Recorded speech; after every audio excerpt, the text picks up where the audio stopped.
You just never know what might happen around here at dark 30. I don't know what that means. The closest thing I've ever gotten to the military is trying to encourage my children to go into it because I think it's so amazing and I know nothing. So tonight, got this handy dandy. Thank Jiggy. Tonight, I was, and if you don't like me having a candy cane, then go on about your bad self. Today I talked to my, so I've been doing this weight loss. I hate to say the word journey, weight loss journey. It sounds so cheesy. But I've been doing this weight loss thing with Angela Thatcher, who is a PA and she specializes in weight loss. So I've lost about 30 pounds since March. Granted, since July, I've gained and lost because I didn't do the medicine. Anyway, but today I was talking to her and we had a phone call scheduled and I was like, Honor, what are you doing? This is going to be fun. Well, then I realized she wants the video on during the call. Legit, this is what it looks like. Hold on. Me on the couch with the candy cane in my mouth. And she said, have you? I don't think I've ever talked to a client, or whatever she calls me, patient, that was eating candy while they were talking to me. Somehow that doesn't surprise me. No, I have not heard anything about Shanquella Robinson. No, I have not, and nor have I looked, and I need to. I did get a couple. There's always something happening, but we're not going to just jump onto something else. We're going to stick with that. So tonight, I was trying to get Amos to bed, and then I was like, I'm going to work on all the stuff you have to do to get your service dog on an airplane. Well, who knew, not me, that there is a new thing with the Department of Transportation where you fill out a form there. No more are there going to be peacocks on the planes. It's done. I'm so excited. So I started filling out the form, and then I realized that you had to have when your rabies vaccine expired. I don't have that off the top of my head. Do you need to go out, or do you just want? Okay, go through. So anyway, I quit that, and then I realized that I have been hearing from teachers, and I feel like I haven't been doing anything for teachers, and I don't know why that is. Maybe I've been lately focusing on autism, some crime cases like Shanquella Robinson, things that are important. But education is super important to me too. I love education, particularly in North Carolina and where I live. I think it's really important, and I haven't been talking about it. And there's a fellow I really admire in North Carolina. His name is Justin Parmenter, and he has a blog called Notes from the Chalkboard. And he's super smart, very intuitive.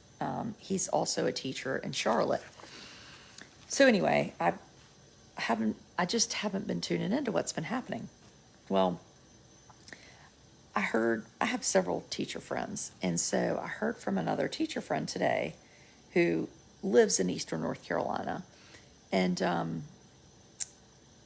I grew up with her, and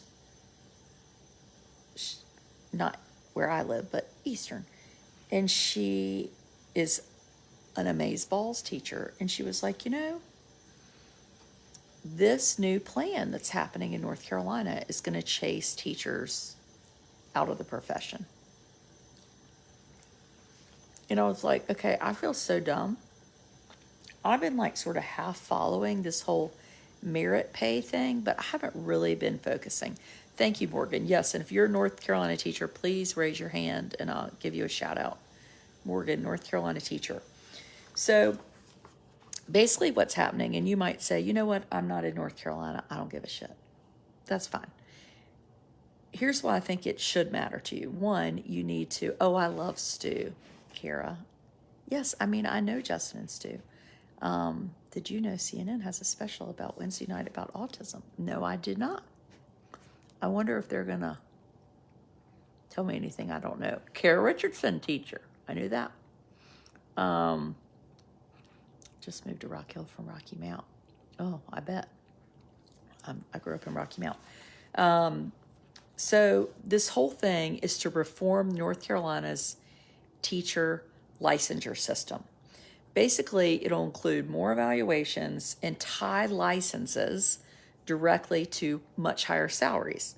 Well, everybody likes the concept of higher salaries, which is sort of the sneaky part about it, in my mind. Second grade in Winston. Thank you, Molly. North Carolina teacher, 30 years leaving. Oh, Dee Dee, I hate to hear that. We did some merit pay in South Carolina with the TAP program. It's awful. Former North Carolina teacher, now Florida teacher. So this is the concern.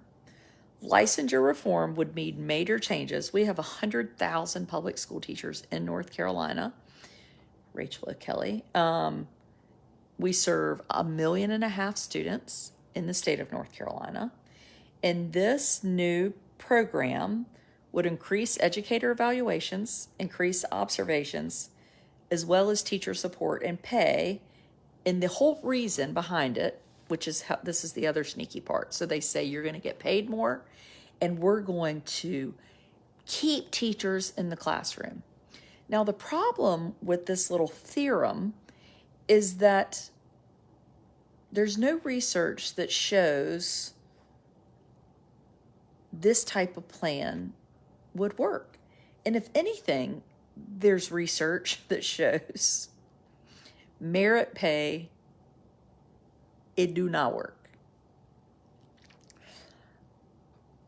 The other big question is, who's going to fund it? Like, have y'all met the General Assembly?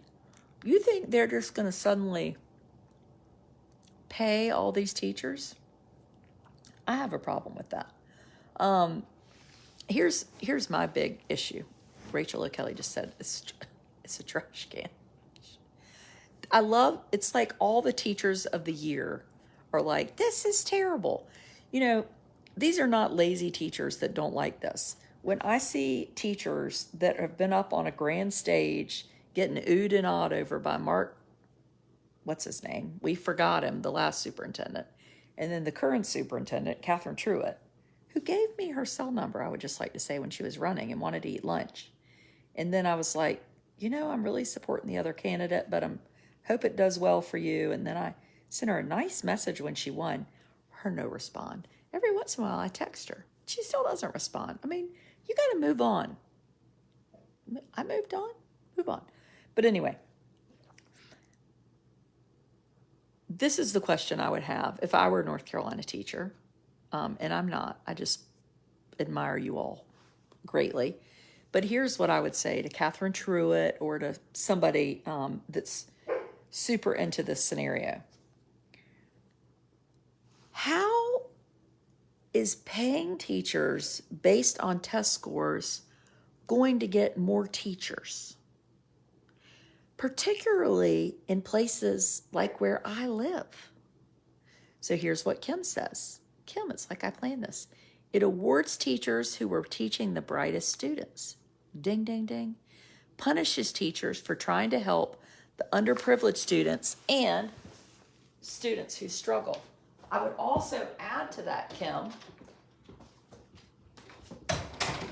it punishes students who have disabilities and who are in regular classrooms. Do you know who belongs to one of those children? Me. So today, when I started thinking about this, I was like, you know, this is important. So Amos, my son, this is my child, my 9-year-old, is in a regular second grade classroom. This will never work in rural areas. Well, Suzanne, now you're getting to the real nitty gritty. It won't work in the rural areas, which is ultimately the goal of a few very select people and select groups who want to dismantle public education in North Carolina. And I realize that sounds doomsday, prep, aliens coming to get you, but it is the freaking truth. And I'm sorry to be the one to break the bad news to you, but it's the truth. What about the teachers who don't have students all year? I teach all grades. Well, they don't have a plan for you yet. So I don't know how in the hell you're going to get paid for anything. But anyway, don't distract me. I already have ADD. Who would want to work with difficult students, poor counties? We know poverty oftentimes goes with test scores. Here we go. Joy just said half of one of my classes is ENL students. So we have students who are Spanish speaking. Their test scores probably aren't going to be very good in the beginning.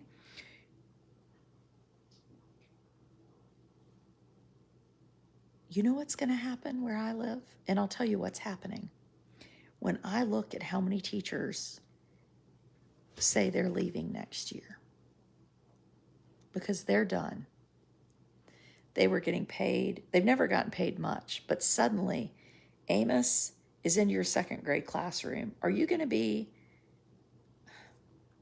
you know what his teacher said tonight to me?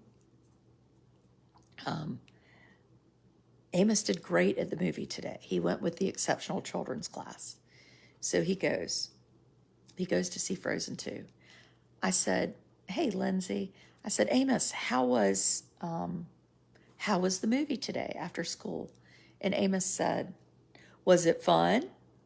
I said, it was fun. I said, did you have anything to eat? He said, did you have popcorn? I said, you had popcorn.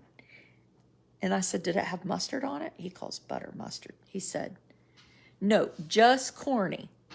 Well, then his teacher says to me, we want him to go back tomorrow with his other teacher, Miss Nixon, his regular second grade classroom, amazing classroom. We want him to go back tomorrow so that he can go with them. And here Miss Nixon has spent all year working hard with Amos. Why is Miss Nixon, other than the fact she's an amazing person, why is she going to want an Amos in her classroom?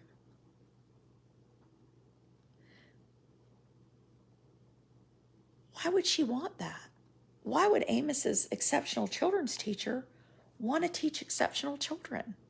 How is she going to ever make any money? These are real questions. And you might think, well, this sounds too bizarre to be true. I promise you it's true. I hate that it's true, but it's true.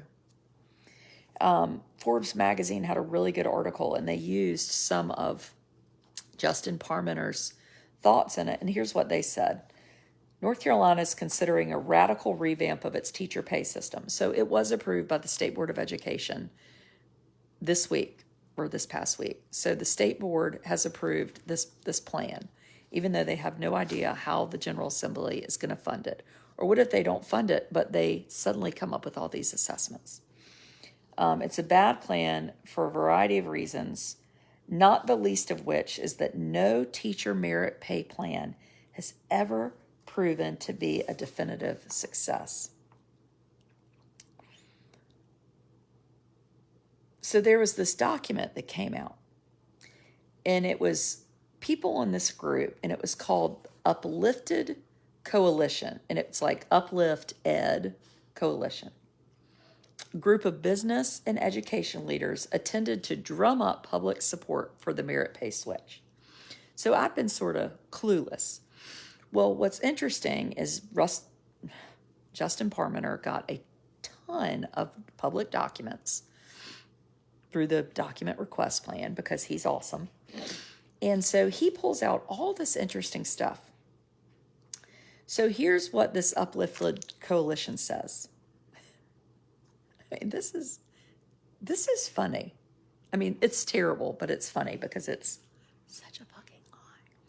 North Carolina's narrow licensing process and lack of advancement opportunities for teacher professionals is why we don't have any teachers.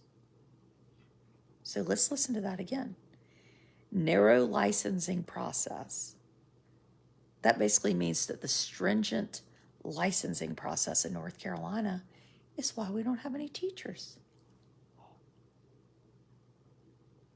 I mean, I feel like I can't even say what's in my mind, but it involves polls and porn. This is such a lie. And advancement opportunities for teaching professionals. What does that even mean? So you might think, well, this is strange. Well, Justin Parmenter says, well, let me tell you actually why we don't have teachers. He says, over the last 10 years, here's what's happened in North Carolina. Master's pay went away. Longevity pay went away. Retiree health benefits. Now, if you become a teacher, before you had health insurance for life if you worked 20 years. Now, you want to teach for 45 years? We'd love to, but on 45 years and day one of your retirement, you ain't getting any more health insurance. That really helps. That might have a wee teensy bit of something to do with it. Uncapped class sizes, grades 4 to 12, took away state funding for professional development. And I would like to say he didn't add field trips. Thank you all for raising almost 4,000 on my blog so that our middle school students can actually leave the county. Cut 7,000 teaching assistants, which unfortunately Phil Berger referred to as antiquated typewriters. Slashed taxes repeatedly, reduced available education funding. So you have to wonder who is behind all this, right? Who's behind all this? Well, it's not the North Carolina Association for Educators. It's not teachers that work on the ground. It's not the North Carolina colleges of teacher educators. It's this group, and they're called PEPSC. It's like Pepsi with a C. Professional Educator Standards and Preparation Commission. They made recommendations on how to expand teacher preparation programs, create an accountability system, and to reorganize and clarify the licensure process. They hired a marketing firm.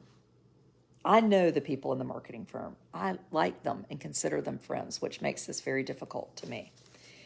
The marketing firm, well, I don't know if they were hired. The marketing firm had documents where the marketing firm says, we're going to, quote, always speak about the Pathways to Excellent plan in a positive manner and to avoid discussing its, quote, complexity or the burden it may put on districts to manage. The marketing team was really intent on getting Jim Hunt to come in and talk about it. Well, in July, Jim Hunt stepped down from the co-chair post, writing in his resignation letter, quote, I want to encourage you and everyone involved in the coalition to ensure that teachers have a strong say in the development of major changes in their pay. That was not going to happen. Jim Hunt is a huge spokesperson for public education, and I think we really have to support him. He knows. The DPI Chief of Staff, Shelby Arbentrout, a document that Justin Parmenter came out with, an email, where she said, quote, if teachers come out against it, then it will be dead on arrival. So they know this is going to be unpopular, and they come up with a plan of how can we make it popular? What do we need to say? What rhetoric do we need to spin? How do we need to make this sound right? That just makes me sad, honestly, because shouldn't the goal be just to do the right thing? I just don't get it. This licensure system will be only the third nationwide that requires teachers to prove they are effective to attain a full teaching license.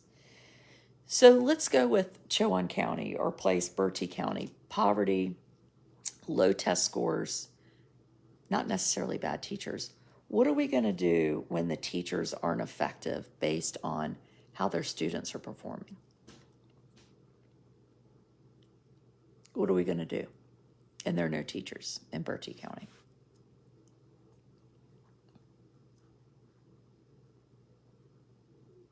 Does anybody have an idea? Are we just going to shut down public schools? I mean, I'm really super curious to know. Again, Justin Parmenter said, what I'd like to see is teachers being paid well without having to jump through hoops, having to prove they're doing a good job. I think we have a lot of accountability already. Teachers are evaluated. Those evaluations are a part of renewing our licenses.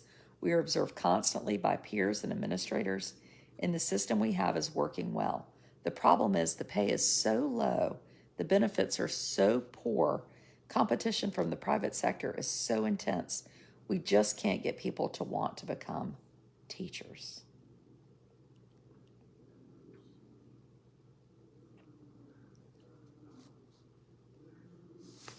Leah Carper, who was the Teacher of the Year this year, did vote for it, but she did say, what are we going to do if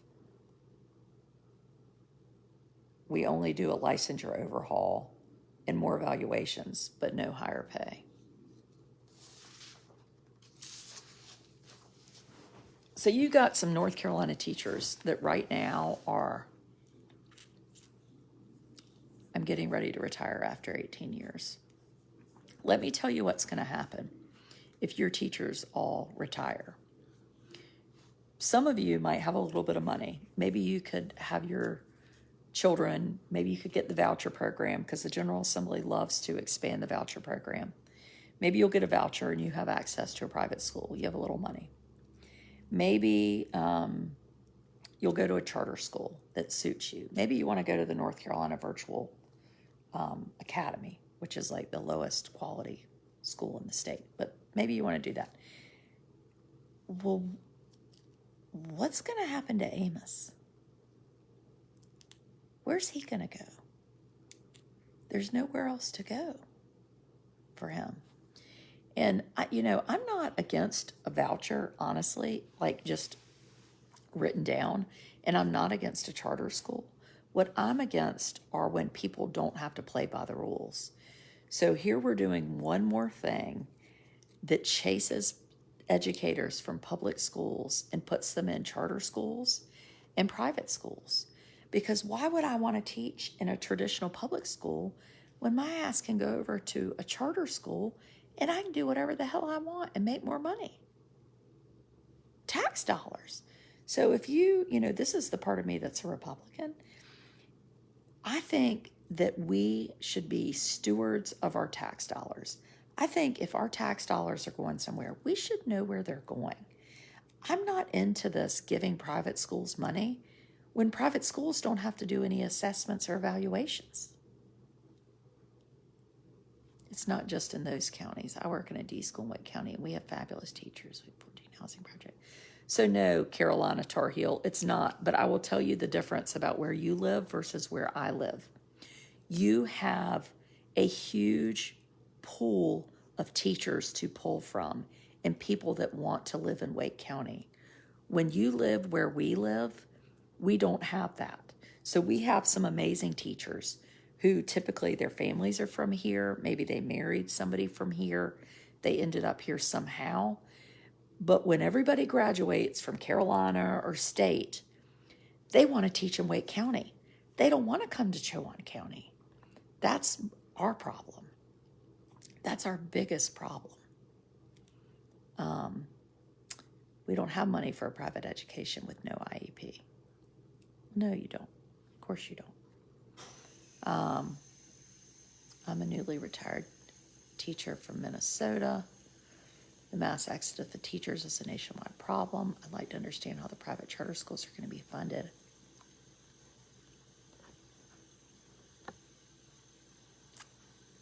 And we will suffer. Yeah, we do have a $4 billion rainy day fund. This is true in North Carolina. I just think you want to ask questions, and if I think the goal, it's not really to destroy public education. I think that's the result. The goal is to spend less money. And I'm all for spending less money, honestly. I pay a lot in taxes. But here would be my goal: spend less money on stupid shit. So don't give money to a person with a GED. There are people in North Carolina that get paid hundreds of thousands a year because they're set up as a private school. I'm talking about people that never graduated from high school. They have a GED. I guess that's like almost high school. And then we give them money, like a free loan, because they say they're educating children. And they don't have to take tests. No, no. So if you're a private school, no testing. I just think that's not fair.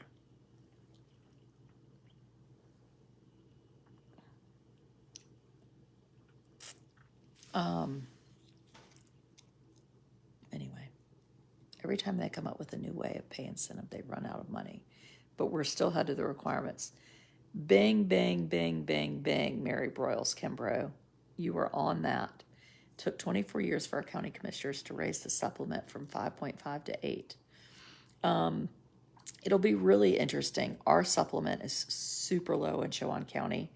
And in fact, I voted for county commissioner, or not a county commissioner, a school board member, Ricky Browder, who promised he was going to work his ass off to get that supplement up. And I was like, I'm voting for you because you said that, and I watch it. I watch it. Anyway, think bad 10 years from now. I just think you have to think long term. And so what we know from education and research, we know that high quality saves us a ton of money later on. So we know when kids go to high quality pre-K programs, they're 3 times less likely to go to prison as adults. Prison is pretty freaking expensive. So again, this is being a traditional conservative, fiscally responsible. Don't we want to save money in the long run? Then we want to put money into our children. We want to pay teachers. This is going to save money on so many levels. It's going to educate people. We're going to have more businesses. Do you think tax money should follow a student to charter schools? I'm not against charter schools. I'm against the current rules and regulations that govern, or lack of rules and regulations that govern charter schools in North Carolina. There are none. You get all the freedom and the money, and you don't have to follow the rules. When charter schools were created in North Carolina a little over 20 years ago and were approved by Democrats and Republicans, it was bipartisan. The idea was you had all these people saying, I can do it better, I can do it better. And they said, okay, we want to see how you can do it better. So let's do a few and let's see what happens. Well, you know what happened? No one ever did any research. So now we have no idea. We never have learned anything because no one's ever taken the time to try to learn something. Instead, we just throw more and more money. Look at the charter schools that have been closed. There was one in Bertie County. Closed them down. They were so bad. It's pretty hard to get closed down as a charter school. Basically, it would be like somebody taking your children away in my county. Like, I can't imagine what you'd have to do because they really don't like to do that. You know what happens when all that money gets wasted on somebody's Cadillac? They don't pay it back to the state, and nobody even has any expectation that they're going to. It's the damnedest thing. It is the damnedest thing. Anyway, teachers are the only state employees not to get longevity. Bingo. Reinstate master's pay. I paid tons of money to get my master's. So, Christy, there's this idea by this new group that having an advanced degree Inexperience doesn't mean you're a good teacher. Where Justin Parmenter says, and my good friends, several who've been runners up for North Carolina Teacher of the Year, will say to you, and I'm talking, these people are good teachers. They work their asses off. Do you know how much testing we do in North Carolina schools? Do you really think people are there because they're lazy? Like, if you're going to be lazy, you're not going to be a teacher. If I were lazy, do you know what I would do? And this, well, no, whatever I say is going to be offensive. If I were lazy, I would go work for, I can't even say anything. Nothing. I can't say anything. If I were lazy, I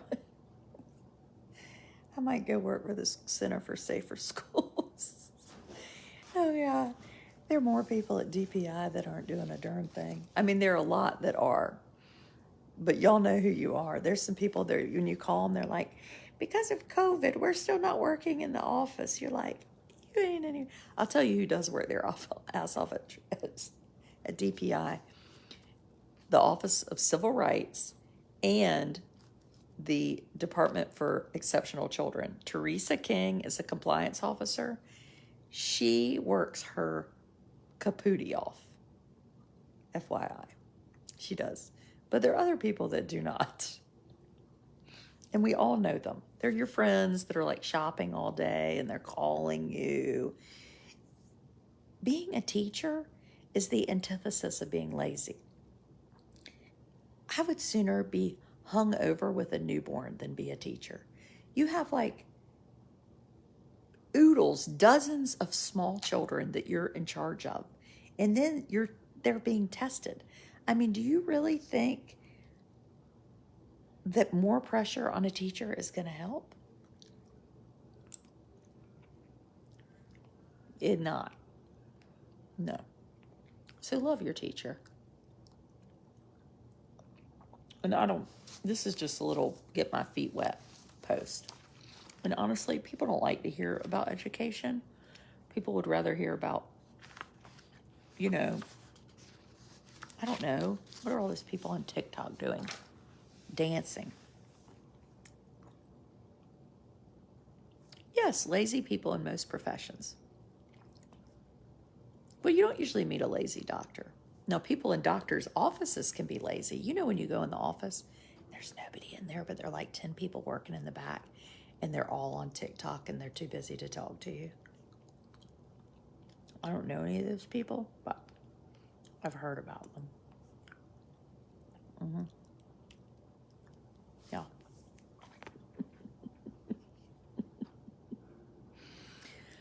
Shit. Okay, come over and be a subscriber if you need some more truth. And I really do want to tackle this subject. This is important. If I didn't have to worry about testing, I could make learning so much more fun. I miss the days we had fun teaching and learning. So Kimberly, I totally agree with you. And that's the benefit that private schools are getting and that parents using private schools are getting, because private schools aren't having to do that, which is great. No one should be having to do that. They're building volcanoes and exploding them. And we are just stuck on testing. And then, legally, you don't have to take an end of grade test in North Carolina. The school has to give one, but you don't have to take it legally. But then you know what happens if you don't take them? The teachers are punished and get paid less. Well, who wants to do anything for that? Nobody wants to hurt a teacher. Not me. Not me. Thank y'all.